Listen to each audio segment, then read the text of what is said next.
In June of 2021, after I graduated from college, my dad and I rented an RV and drove across country.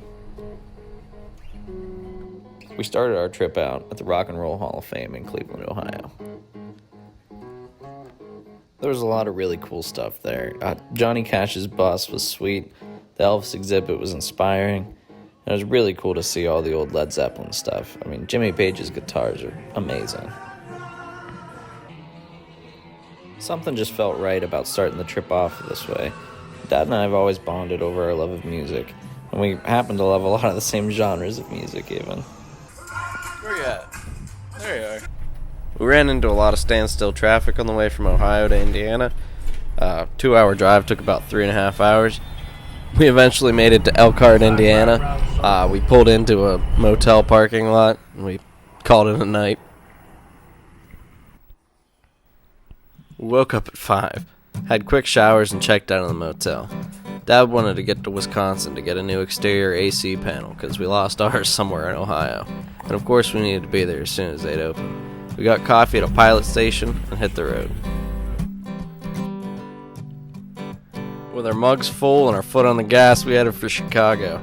Traffic was bad in some parts and I could have sworn Dad was going to explode. We're talking 6 lanes of traffic, potholes you could swim in, and lane shifting in construction. All in an RV, drove for a few hours.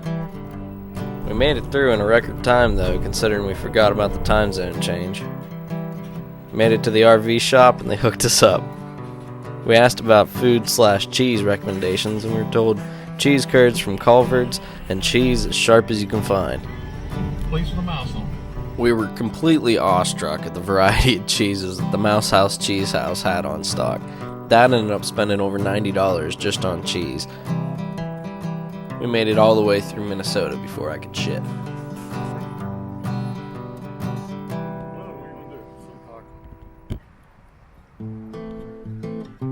I fell in love with this straw hat at a truck stop in South Dakota, and now I realize that felt hat I had brought probably was a little too warm anyway.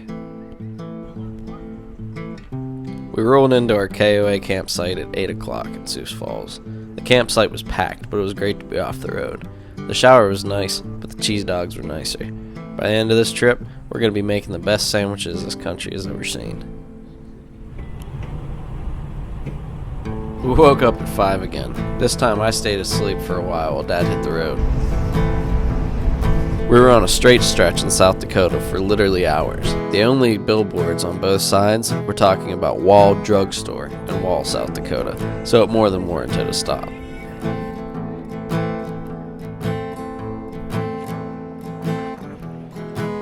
The cowboy sentiment took full effect when we came into Wall. There were a few streets packed with Western-style shops, restaurants, and casinos.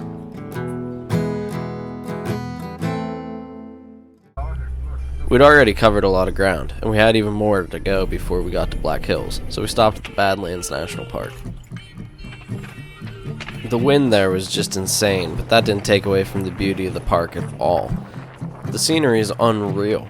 It literally looks like something tore into the earth and brought up like hell. And these mountain goat looking things are just everywhere.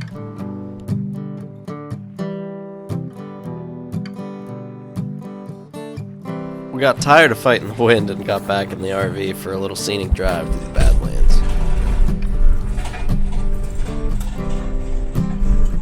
Side note, on this day, Dad got a little jealous of my mutton chops and decided to join the club.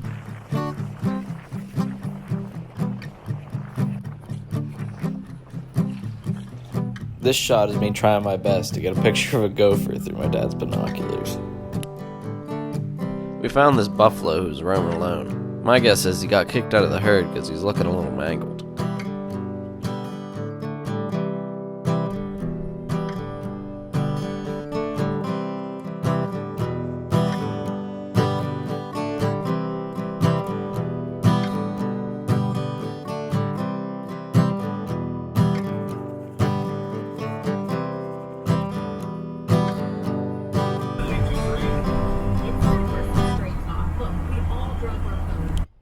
The next town we went to was called Deadwood. It was more or less a Old West themed Gatlinburg. I sat down at saloon number 10 and had a beer at the bar Wild Bill was killed in. We went to dinner and I had bison meat ravioli. We made it to the Black Hills KOA by 7:30, ate some ice cream from Wisconsin, and chilled a little before bed. Dad rented a car, well, minivan, in the Black Hills, and thank God he did, because there were more than a few spots that we just wouldn't have been able to get the RV.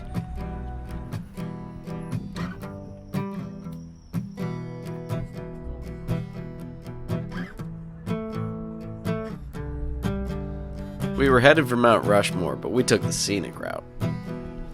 We took one look at the parking lot for Mount Rushmore and thought, let's go to Crazy Horse. Which turned out to be more crowded, but way more worth it. The story of the Crazy Horse Monument is worth the trip in its own right, but the effect that it's having on Native American education makes it that much more. After seeing the Crazy Horse Museum, it became clear why the Black Hills were considered sacred.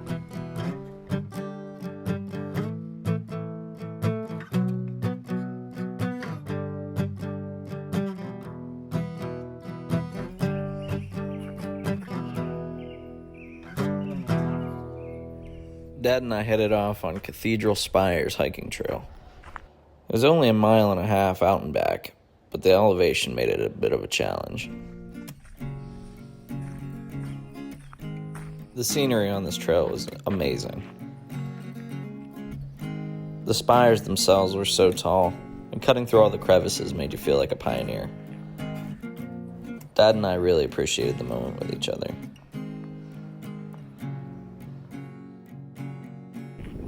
Racking them up, man. Racking them up. We made our way back down the mountain, cutting through some fields with some very scenic views. We actually ran into a small herd of bison that turns out to be the largest naturally occurring bison population still in the United States. We made a campfire, we cooked some mountain pies with bison meat in them, and then we went to bed for the night.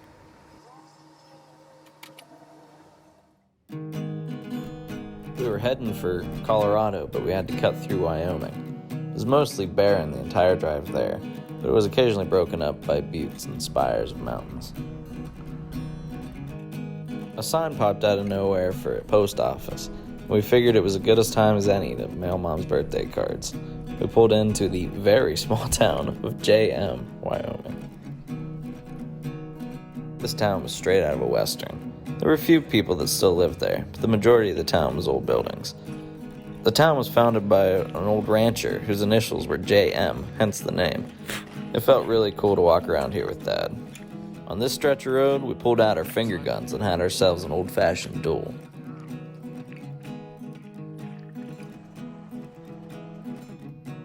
We stopped in Cheyenne, Wyoming for lunch. It was actually a pretty cool town. There's old buildings and cool art. We got lunch at Stanford's Grub and Pub. We got back on the road and headed for Bloomfield, Colorado, where we were meeting Dad's old college roommate, Steve. We met up with Steve at Four Noses Brewing, where we bought 4 cases of beer for one of Dad's friends from back home. From there, we made our way to Estes Park, Colorado, where we were staying for the night. The farther we got into the mountains, the better the landscape was.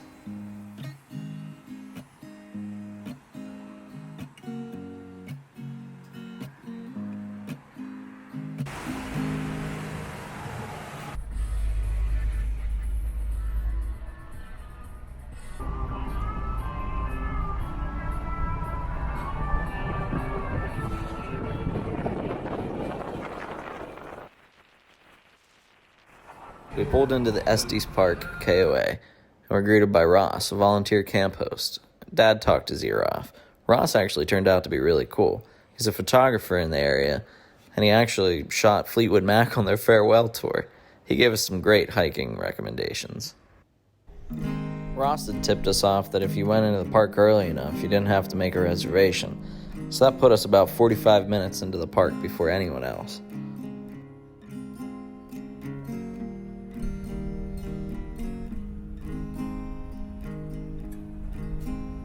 To say this park was beautiful was an understatement. There There's something really special about being able to see all these mountains from eye level.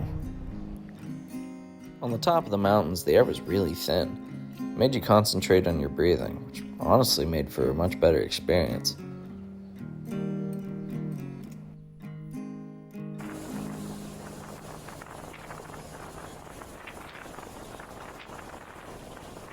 We made our way higher and higher into the mountains. We were trying to get to the tundra.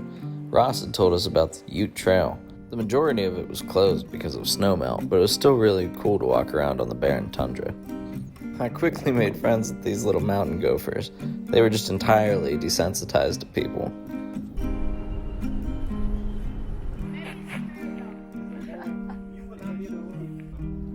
We headed back down the mountain, which eventually led to the Colorado River Trail. We hiked it for about a mile and a half before we found a really sweet hammocking spot by the river.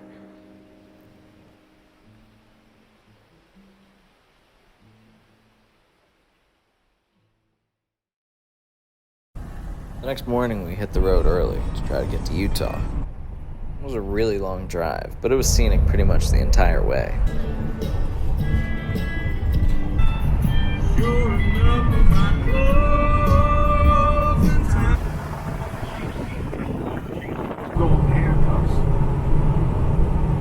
When we made it to the valley of the Goblin State Park, it felt like something straight out of Star Wars.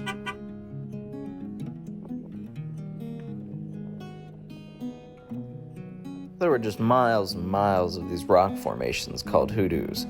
7 miles of them were available for free roam hiking. No trails, just wandering.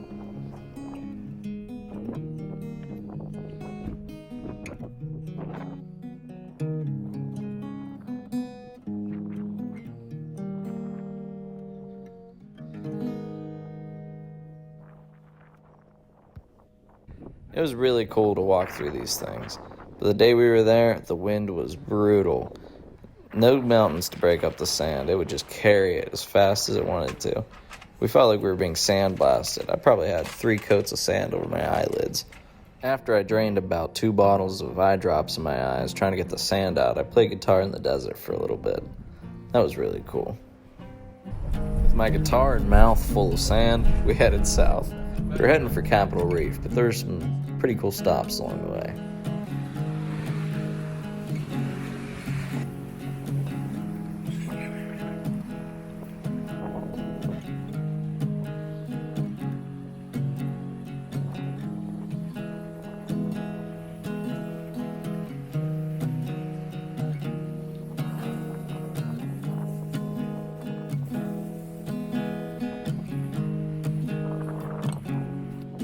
Once we made it into Capitol Reef, we headed up a hiking trail towards a natural land bridge.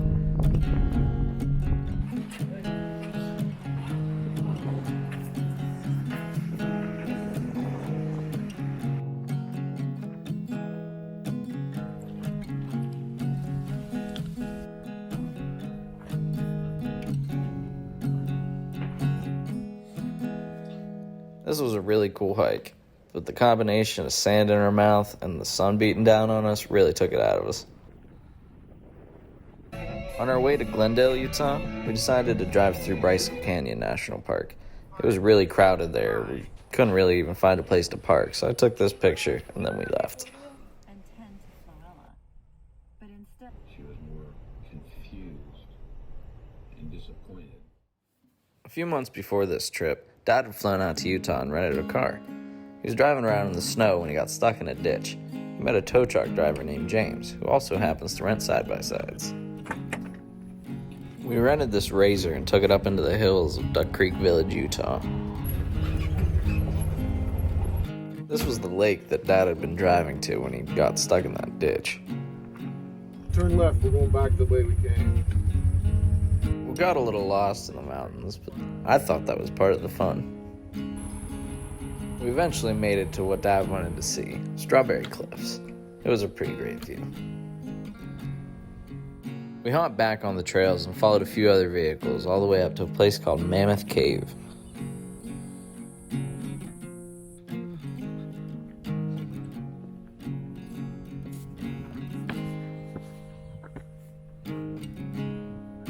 We got the Razor, dubbed the General, back in one piece and hit the road. We were headed to Moab. Along the way, we saw some pretty cool stuff. There were awesome mountains and cool western buildings. We even ran into a Navajo family selling jewelry alongside the road. We drove around a little while in Moab before we found a good boondocking spot. But when we found one, we found one. There was only a handful of people around us for miles.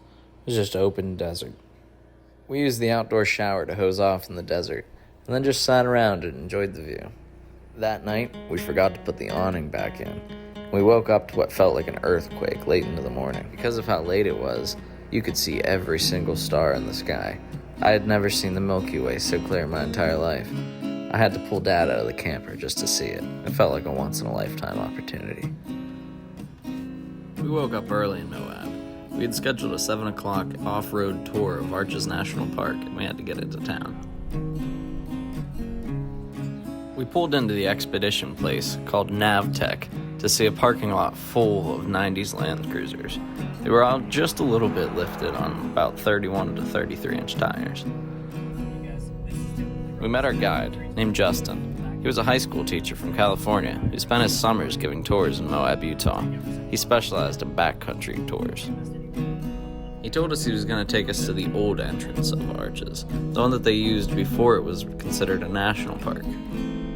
We ended up going down the same road that Dad and I had camped off of the night before. We had no idea that it drove straight into the park.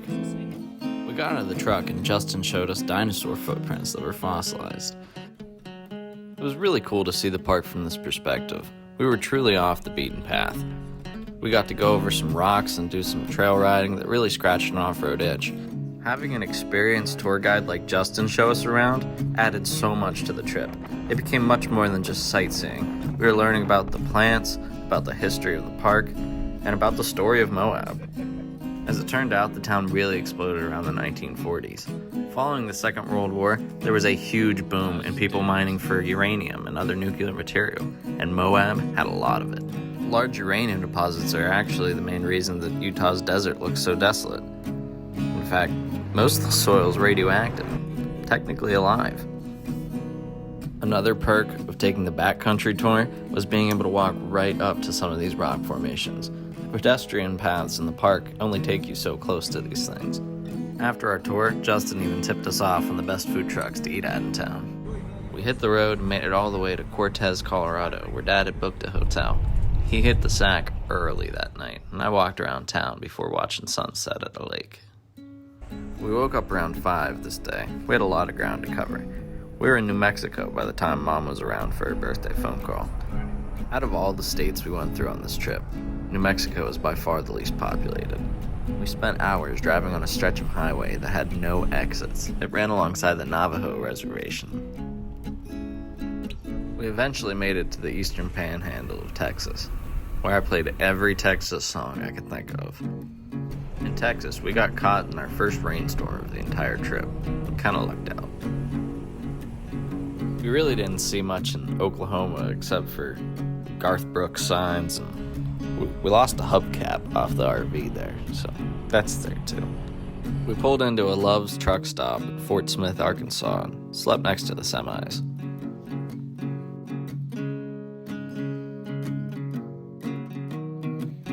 We woke up around 6, went inside Love's, got coffee, 2 showers, and some breakfast. After showering at campgrounds for 10 days, the showers at Love's were fantastic. The water pressure was awesome. It had its own bathroom in there, and they put out fresh towels for you and everything. Junk and stuff. We were heading for Branson, Missouri. It took us a little bit to find a parking spot, but we eventually just pulled into a plaza.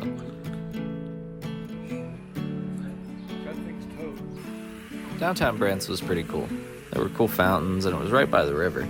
There were lots of good restaurants to eat at, and we ended up getting our pictures taken as Old West cowboys. Branson's definitely targeted towards your touristy family vacation kind of crowd. And honestly, at this point in the trip, we were just kind of over the whole tourist trap vibe, so we honestly probably stayed at this campsite that we had booked for about 2 hours. We went swimming and took a shower, and then decided that sitting around at this tourist trap campground was a waste of our time. We were trying to get closer to Nashville. We'd just stay at a Love's or something. We were cutting through the Ozark Mountains, and Bob the RV started making all kinds of sounds and smells that were mildly concerning. We ran Bob hard until 11:30 p.m. when we pulled into a Love's at Sikeston, Missouri. Driving the extra way to Sikeston definitely put us in a better position to get to Nashville. We woke up early and had about a 3-hour drive till we were there. Had we left from Branson, it would have been closer to a 7-hour drive. I got some work done on my laptop, and we made it into Tennessee by about 10:30. We checked into our KOA about as fast as humanly possible, and somehow we managed to make it in time for the 11 o'clock downtown shuttle.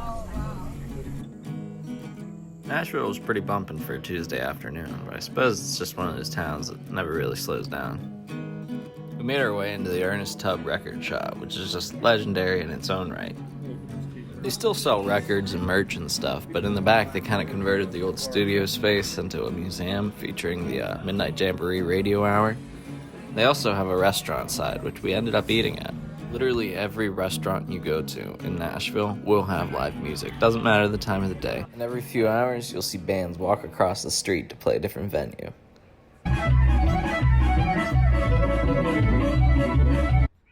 At one point in their set, the band in the last clip took an angle grinder to their stand-up bass. Dad and I took the shuttle back to the campground and hung out by the pool for the rest of the day.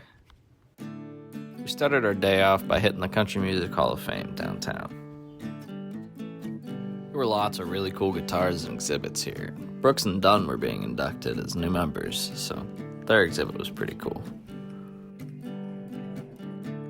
There was a whole area of the museum that was just a homage to the flashiness that used to go into country music. I mean, some of the cars were just amazing. There's also a really cool exhibit about the craftsmanship that used to go into making these guitars that gave us the country music sound. My favorite floor of the museum was dedicated to, quote, the roaring 70s of country western music. Our next stop was to see the Ryman Auditorium, aka the Grand Ole Opry. The atmosphere in this room was honestly incredible, and it's easy to tell why artists put such high significance in playing the Ryman Auditorium. We went to a few bars and got fitted for cowboy hats before we made it back to the campsite. We were up early. We hit the road by 4 a.m. I slept in my bunk for a while until about 6:30 when we pulled into the Love's parking lot for a nice shit and shower. After 2 weeks on the road, we were very ready to get home. We kept the skinny pedal down and drove about 10 hours. We spent a lot of time reminiscing on our favorite moments from the road trip. We both agreed that it was unfair to try and pick a favorite, as the whole trip was so packed with solid experiences. We even felt grateful for our arguments, because in the end, those conversations helped us bond even more. We went through 18 states in 2 weeks, for a total of over 5,000 miles. Despite utterly wearing ourselves out along the way, we definitely created the experience of a lifetime.